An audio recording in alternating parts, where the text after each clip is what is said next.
Bueno, pasando a otro de los módulos que ofrece el Diplomado en Metodología de la Investigación, cuéntenos, profesor, en qué consiste el diplomado en lógica formal y lógica difusa. Digamos que el módulo de lógica formal y lógica difusa da cuenta de una transformación que hay frente al conocimiento. O sea, cómo el conocimiento formal que hasta ahora hemos manejado, que fue el que se afinó en la tradición, desde la tradición grecorromana, y que fue lo que llegó acá a nuestro país con lo que llaman el descubrimiento, que más que un descubrimiento, pues todos sabemos qué fue lo que significó, y la conquista y la colonia y la república y toda esa historia de iniquidades, diría yo, pues están sustentadas en esa lógica formal. Entonces la posibilidad que nos da hoy la investigación científica, porque digamos que esto no lo estamos inventando nosotros, sino es lo que está surgiendo en la investigación del mundo, es decir, la lógica paraconsistente, el pensamiento holístico, la física cuántica, la evidenciación de los fractales, bueno, una serie de dinámicas del pensar que superan esa manera, digámoslo, dialéctica de ver la existencia. Entonces es un poco eso lo que se está evidenciando en esa dinámica de las lógicas difusas. Sin embargo, tenemos que decir que nosotros vivimos en un mundo que está estructurado desde la lógica formal, que es el mundo del artificio, el mundo del desarrollo, el mundo del modo de producción.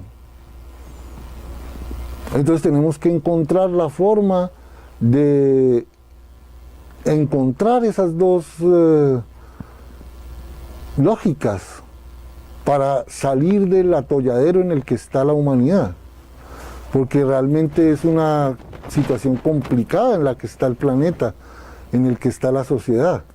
Es decir, si seguimos en esta carrera loca de desarrollo, es decir, esa carrera loca de la lógica formal, de que vamos hacia un futuro, pero un futuro que quién sabe dónde será, porque realmente lo que se va a encontrar es la destrucción, la autodestrucción de la vida.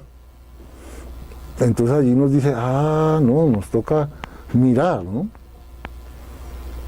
Y digamos que esos afinamientos que ha hecho la ciencia, hoy podemos evidenciar que están expresados en la manera cultural, es decir, en las sabidurías ancestrales, que no son solamente de América, sino que son de todos los pueblos del planeta, y que fue lo que la lógica perversa de la guerra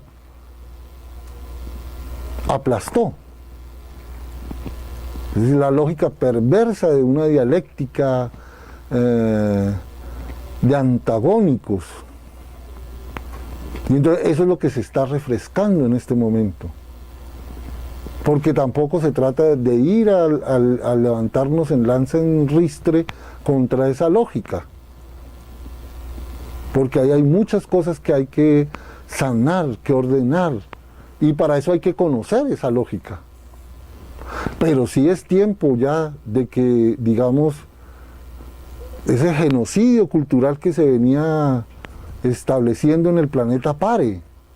y se reconozcan otras formas de saber, de ordenar, de vivir, de amar. Y eso está íntimamente ligado a lo que estaba hablando hace un momento. Es decir, yo diría que la lógica formal nos lleva un poco hacia la paranoia, y la lógica difusa nos permite acercarnos a la pronoia. Entonces digamos que ese ejercicio, desde el trabajo que hizo el anciano Germán Zavala Cubillos, se expresa como posibilidades de una herramienta que él estuvo trabajando durante muchos años de su vida, que es el cubo de Rubik. Y él, en el estudio que hizo de esta herramienta, se dio cuenta que allí, en ese artefacto, en ese artilugio, está la lógica formal y está el puente hacia la evidenciación y hacia la interiorización y la apropiación de las lógicas difusas. Entonces digamos que lo que hacemos en el ejercicio del módulo de lógica formal y lógica difusa es entregarle a los aprendientes una herramienta para poder acercarse a todos estos elementos que estamos planteando en esta investigación creativa territorial. Cuando digo elementos, a todas estas transformaciones, a todos estos cambios, que realmente es una transformación muy grande la que se está planteando. En ese sentido, es necesario tener unas herramientas que nos permitan cartografiar, ¿sí? Cartografiar toda esa información.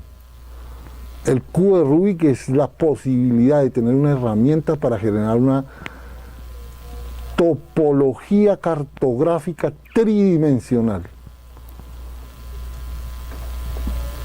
Entonces realmente es un ejercicio bien interesante.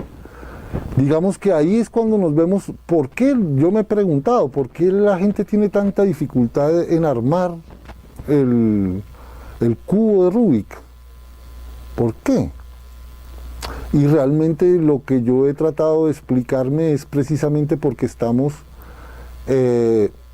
coagulados en esa lógica formal, representacional,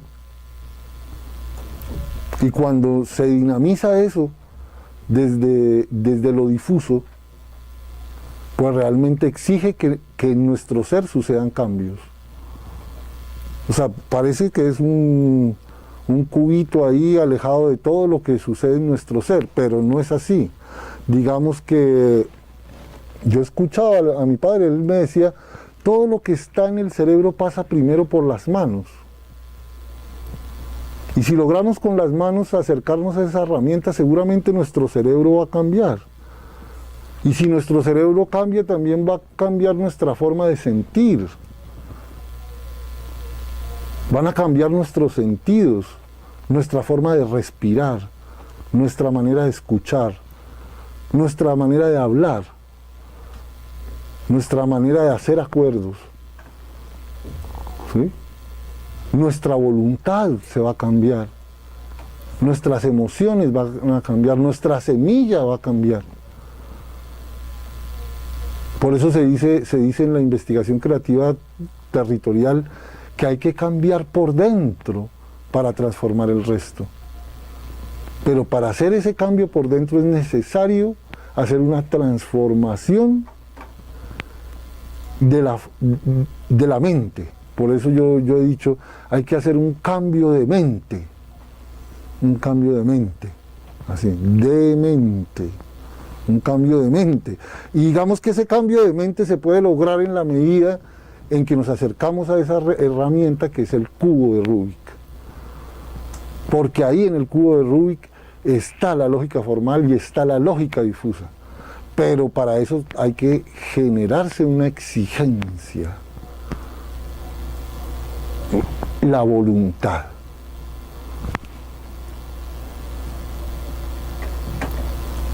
No sé si le respondí a la pregunta. Sí.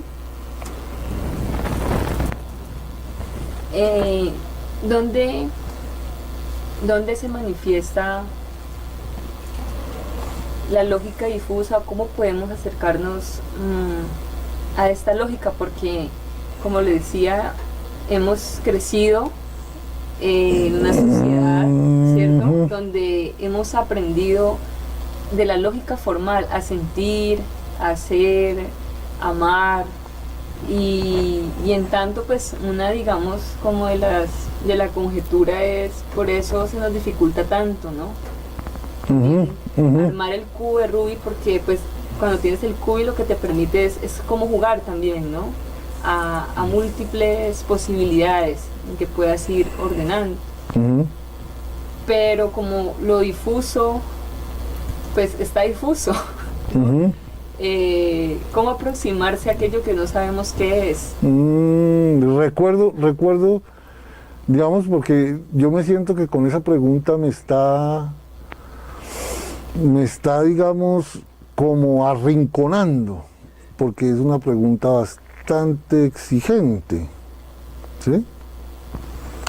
Entonces yo recuerdo al anciano Germán,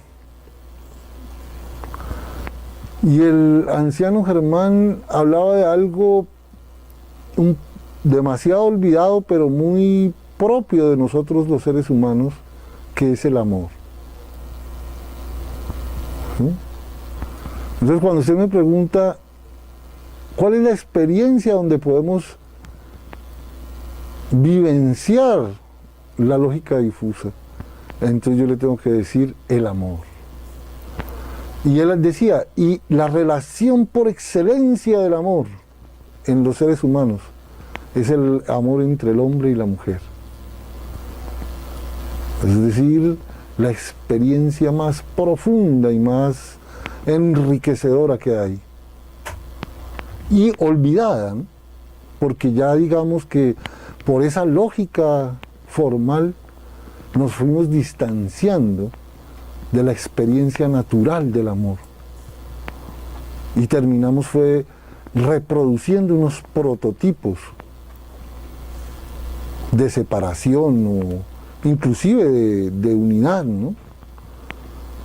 Vacíos, es decir, sustentados en esa lógica formal. Entonces, cuando nos enfrentamos a vivir y a experienciar el amor desde la naturalidad, es decir, es que hoy es antinatural tener hijos. O sea, los que tienen hijos son como una especie de locos. Hoy lo natural es no tener hijos. Entonces ahí algo raro está sucediendo. ¿Sí? Entonces, digamos que la pregunta que usted me hace de la lógica difusa, yo trato de responderla desde ahí, desde el amor. Pero ahí hay que seguir avanzando en esa investigación, porque el amor no solamente es la relación por excelencia entre el hombre y la mujer, el amor también es el acuerdo que hay que hacer con la naturaleza, ¿sí? Y entonces ahí es cuando yo tengo que hablar de lo que he comprendido y he interiorizado en mi relación con las comunidades ancestrales de nuestro territorio. Digamos que yo me sorprendí cuando yo traté de encontrar la palabra amor en su práctica, en su dialéctico, en lo que hablaban, en lo que vivían, y no existe. Esa palabra no existe. ¿Sí? Porque, digamos, el amor está lleno de mentiras, de engaños, de explotaciones. No, ellos no tienen esa lógica. Ellos hablan del acuerdo, el acuerdo, los acuerdos. Y los acuerdos son difusos. Los acuerdos no están muertos, estáticos. No, los acuerdos están vivos, cambian, todos los días cambian, todos los días crecen, todos los días se alimentan. Algo que no recuerdo la cita exacta, pero voy a tratar de dar como la sensación de lo que leíamos. Digamos, decía que el día de mañana creció y llegó otra vez. Es decir, que todo está cambiando. Todo está cambiando. Entonces, así el acuerdo cambia. El acuerdo cambia y entonces tenemos que decir, como dicen en mi tierra los boyacos, ¿no? Mis paisanos, mis tíos, mis primos, mis sobrinos, mi indiada. Todos los días uno se encuentra con alguien y todos los días le dice mucho gusto. Y al otro día uno se vuelve a encontrar con la misma persona y vuelve y le dice mucho gusto. Y entonces yo pensaba, pero ¿cómo así si ya me conoce? ¿Por qué le da gusto conocerme si ya me conoce? Porque es otro. Es la posibilidad que tenemos de ser otro. Me genera una inquietud en cuanto a esta aproximación a la lógica difusa y que recurrimos a través de la experiencia vivencial del amor, pero inclusive el amor nos lo ha enseñado la lógica formal. Y lo que conocemos, los que estamos en la investigación creativa, los estudiantes, las estudiantes, es precisamente el amor desde la lógica formal. Entonces uno podría decir que se acerca a la lógica difusa a través del amor, pero se está acercando a través de lo que concebimos como amor de la lógica formal. Y en general me parece que eso también es lo que ha generado esta confusión, pues como la crisis, ¿no?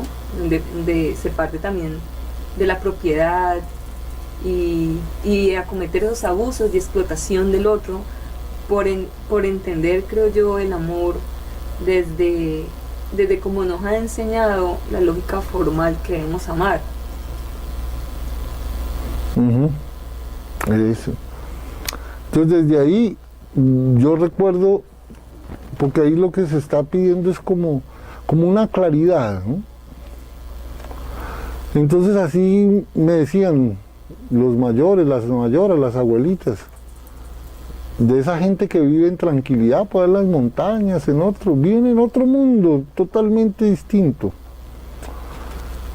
Entonces me decían, mire, cuando las cosas se ponen así enredadas, complicadas, difíciles, ¿sí? Todas esas cosas así como... Entonces decía, eso es sospechoso, ¿sí? Sospechoso, ¿sí? Lo natural es sencillo, simple, elemental. Entonces, claro, digamos desde una experiencia formal del amor, pues el amor es una cosa complicadísima, llena de problemas, de dificultades, de enredos, de manipulaciones, bueno, yo no sé qué más. Pero si se aborda desde lo natural, pues es la oportunidad de sanarnos y la oportunidad de ir encontrando esa sencillez. Digamos que yo diría que la lógica formal y la lógica difusa en este momento tienen la exigencia de volverse buenos vecinos. Buenos vecinos. Y digamos que en este momento yo creo que es más lo que tiene que aportarle la lógica difusa a la lógica formal. Y yo pienso que la lógica formal cada vez más tiene que estar en esa disposición de dejarse aclarar, de dejarse guiar. A eso me refiero yo con respecto a lo que está caminando la investigación creativa territorial. Yo creo profundamente, porque lo he caminado, lo he vivenciado, Yo he estado tanto en el mundo de la universidad como en el mundo de la manera cultural. Y desde ahí puedo decirle a la academia que es más lo que tienen que aprender de las comunidades ancestrales que lo que pueden ir a enseñar allá. Y que si la academia se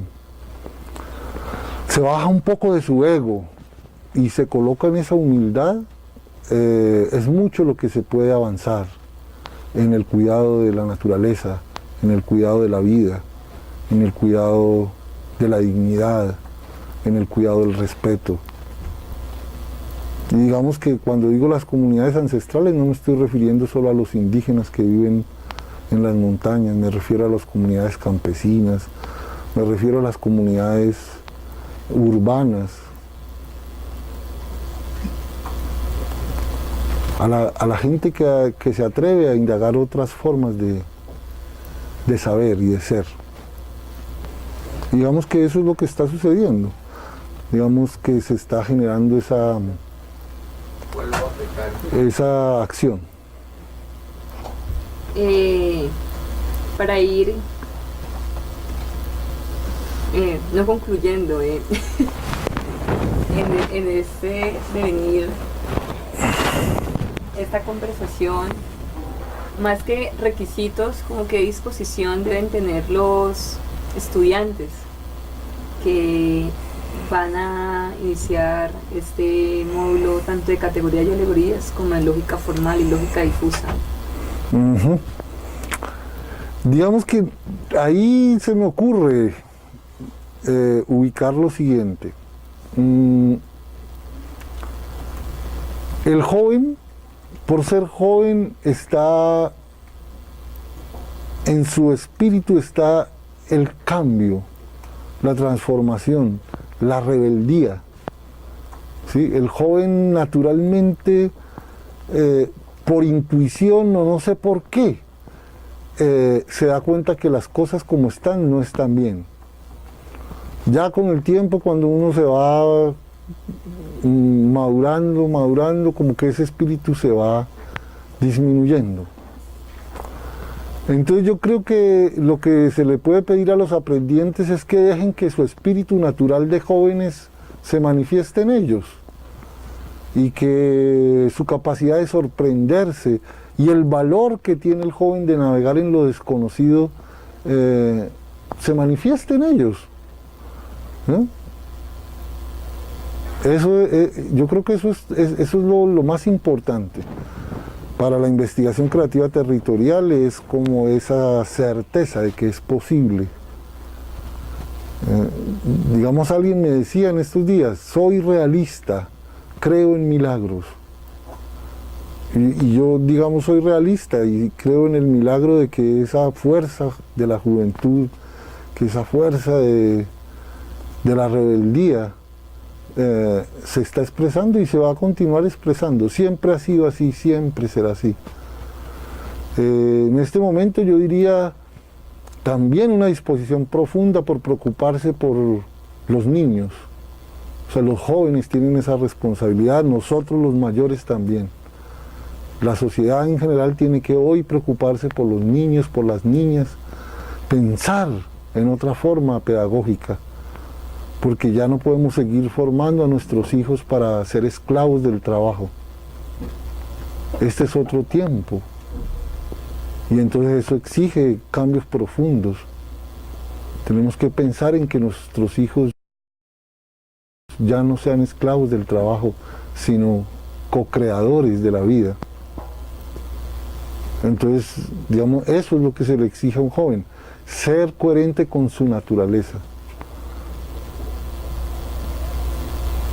Y superar el miedo a ser feliz, el miedo a tener una tierra, a vivir en una tierra, a hacer su casa, a sembrar, a tener hijos, a vivir con una compañera los hombres, a vivir con un compañero las mujeres, y hacer posible el orden natural, que era lo que yo le decía Ayer a una investigadora que me acompañó por allá a la montaña, le decía, me voy de esta casa feliz, porque esta casa me da la esperanza, la certeza tal vez, de que el amor es posible. Porque encontré un ser con su compañera, con todas las dificultades que tenemos todos, pero cuidando esa semilla, cuidando esa niña, cuidando esa alegría. Y son de esos regalos que me llevo para mi familia, para compartir con mi pueblo, con mi gente. No quiere decir eso que la gente de aquí no sea mi gente también. Muchas gracias, profesor Vivi. ¿Algún mensaje antes de...? Sí, yo quiero dar un mensaje. Es el mensaje del silencio. En el silencio está la clave. Yo quiero decirles que se atrevan a hacer un poco de silencio y a preguntarle a su corazón qué es lo que nos corresponde a los seres humanos en este tiempo. Entonces, esa es como mi reflexión. En el silencio está la clave.